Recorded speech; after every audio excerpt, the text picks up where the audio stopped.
প্রতি স্টাডি করান, গুরুদেবের চরণে আশ্রয় করান। কারণ যে সন্তান পিতা মাতাকে নরক যন্ত্রণা হইতে উদ্ধার করতে পারে,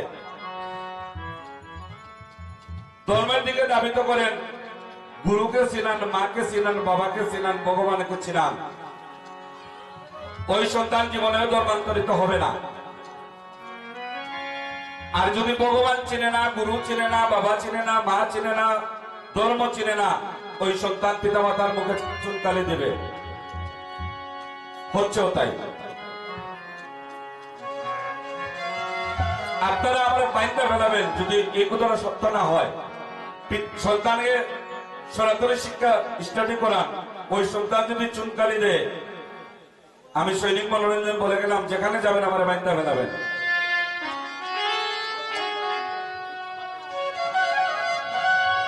জানতে হবে বাবা।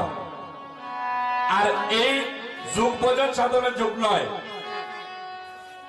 তাই কুমুক্তি সারিয়া করো শ্রবণার কীর্তন, অচিরেতে পাবে তুমি কৃষ্ণ প্রেমদন। এটা মহাপ্রভু শিক্ষা, আমার মুখের কথা নয়। সন্ধ্যার সময় একটু মনটাকে ওই চরণ দেন, যেটা মহাপ্রভুর শিক্ষা।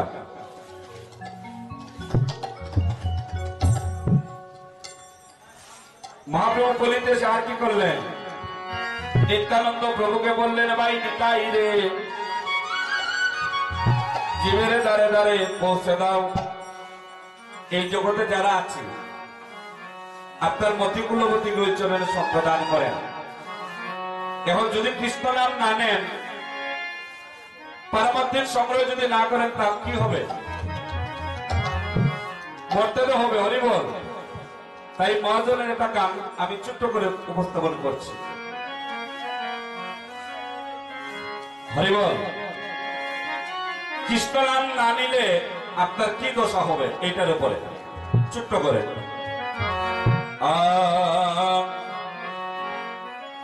বাইরে মতি কুলবতী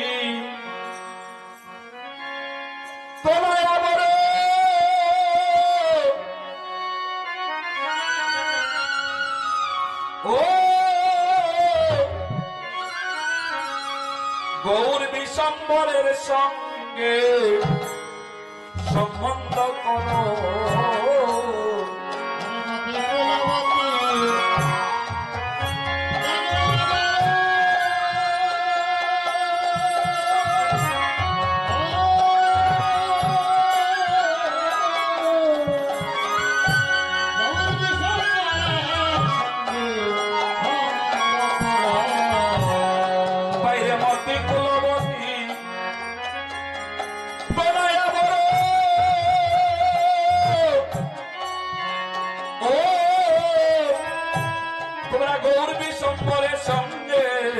সম্বন্ধ করো।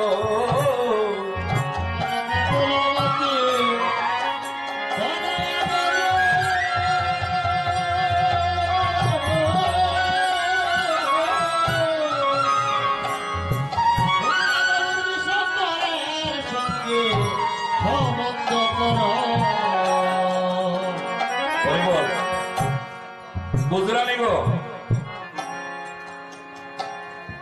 আপনার বাড়িতে মেয়ে আছে কুলবতী কন্যা, বলেন ওই কন্যা নয়, আপনার নিজের মতি কন্যাকে সম্প্রদান করুন গৌর চরণে।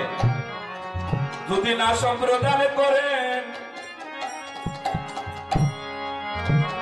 মতি কুলবতীর তনয়া বড় আর গৌর বিশম্বরের সঙ্গে সম্বন্ধ করো। তুমি সম্বন্ধ না করিয়া করিলে পরে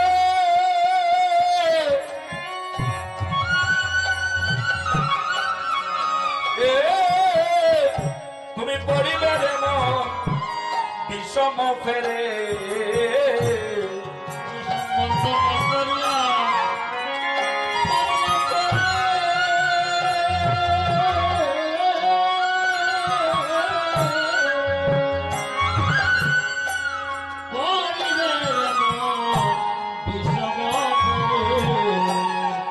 ভক্তগণ, এই বিষম পেটটা কি তোমার 84 লক্ষ জনী প্রমিতে হবে, 84 লক্ষ জনী প্রমিতে হবে। তুমি সম্বন্ধ না করিয়া মরিলে পরে তোমার 84 লক্ষ জনী প্রমিতে হবে। সম্বন্ধ না করিয়া মরিলে পরে 84 লক্ষ জনী প্রমিতে হবে। ওরে কৃষ্ণ দাস কয় শুনো গো, তোর মিলে তোমার ভালো আর সম্বন্ধ নাই। কৃষ্ণ দাস কয় শুনো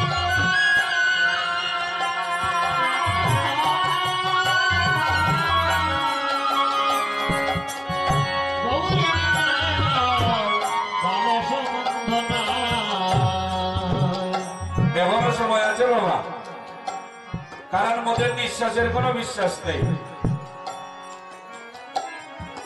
তাই দীনবন্ধু দয়ার বন্ধু মাধুর্যের ভগবান কলিতে এসে বললেন, হাতে গৃহকর্ম করো, বদলে কৃষ্ণ নাম নাও, ভক্ত সঙ্গ করো। এই পথটা দেখিয়ে দিলেন আমার নিত্যানন্দ প্রভু। তাই মহাজন কলম দিলেন,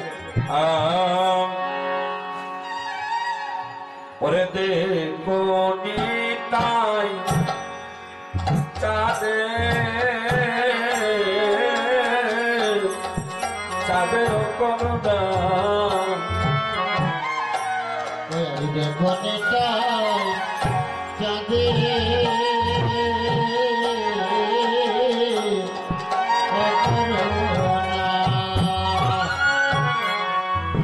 দেখো নিতাই চাঁদে চাঁদের করুণা, দেখো নিতাই চাঁদে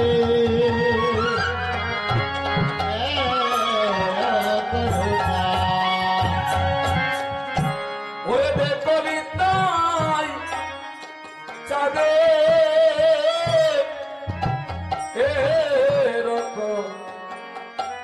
করুণা রে, জীবের বার্তা আকাশে দেখো নিতাই চাঁদে চাঁদের করুণা।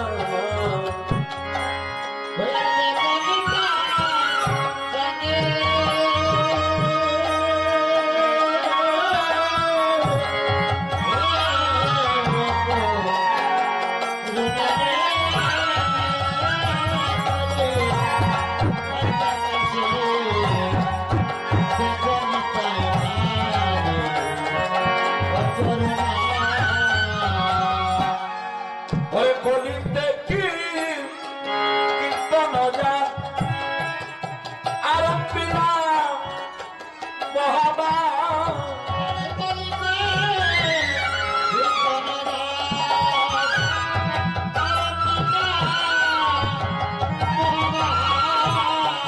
ওই কলিতে কি কীর্তন যান ওরে আরম্ভিলা মহাবা,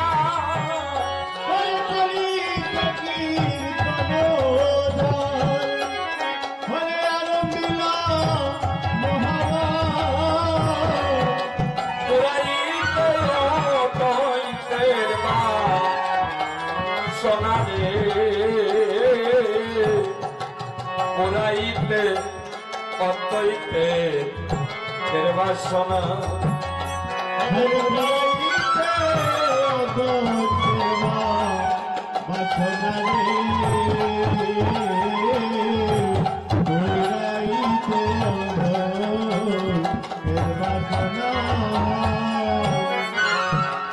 অতইতের বাসনা করিতে পূরণ,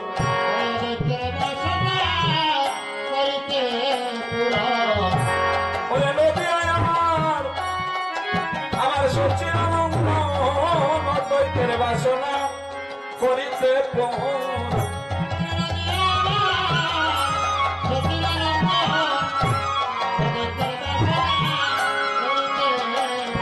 ওরে অতইতের বাসনা করিতে পূরণ।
ভক্তগণ, যারা আপনারা দাঁড়িয়ে আছেন, একটা কথা হই, একদম সিলেটের খাঁটি সিলেটি ভাষা।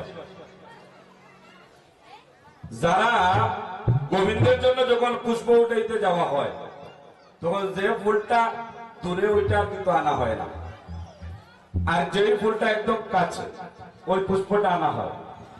যারা গোবিন্দ সেবায় লাগবেন, ওই দিকের বাজারে ঘুরতেছেন, ওদিকে দাঁড়াই আছেন, আসরে আসেন। যখন দেবতাদের যখন মিটিং হইত, তখন দেবাদিদেব মহাদেব সবসময় নিচে বসতেন। কারণ কি? বলে উপরে থাকলে পড়ার বই আছে, আর নিচে থাকলে পড়ার বই নাই। আমি কালকে একটা কথা বলেছিলাম যে যারা ফিজিক্সের ছাত্র, যারা পদার্থ বিজ্ঞানের, ওইখানে একটা চ্যাপ্টার আছে ফিজিক্সে, আমিও পেয়েছি যে বৈদ্যুতিক আবেশ।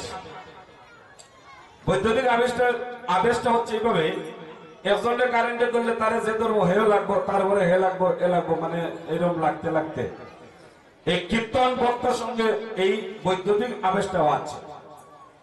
এখানে কাছাকাছি একজনে আরেকজনের শরীরে লেগে বসলে না জানি কোন শুদ্ধ ভক্তের চরণ ছয় আমার অশুদ্ধ দেহটা অশুদ্ধ হয়ে যায়।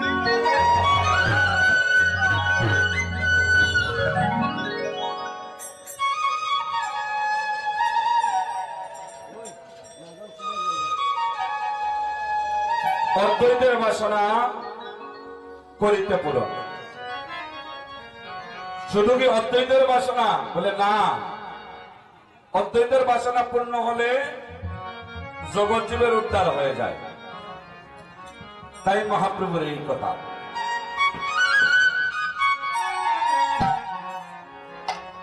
আজ অষ্টপ্রহর ব্যাপী হরিনাম যজ্ঞ হচ্ছে। মহাপ্রভু আগে থেকেই বুঝতে পেরেছেন। কি বুঝতে পেরেছেন? আর কিছুক্ষণ পরে ভক্তগণ চলে যাবে, মহন্তগণ চলে যাবে। মহাপ্রভু অজরে কাঁদছেন, এই দশাটা উপলব্ধি করে। কেমন করে মহাপ্রভু কাঁদছেন?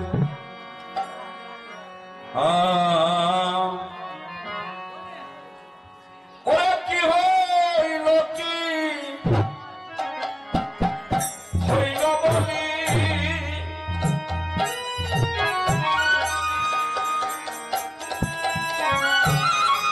আমার গৌর কাঁদে নিরবতী।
ভক্ত এসে যায়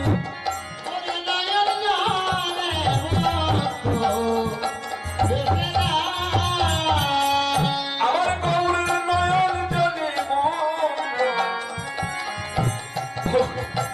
ভক্ত এসে যায়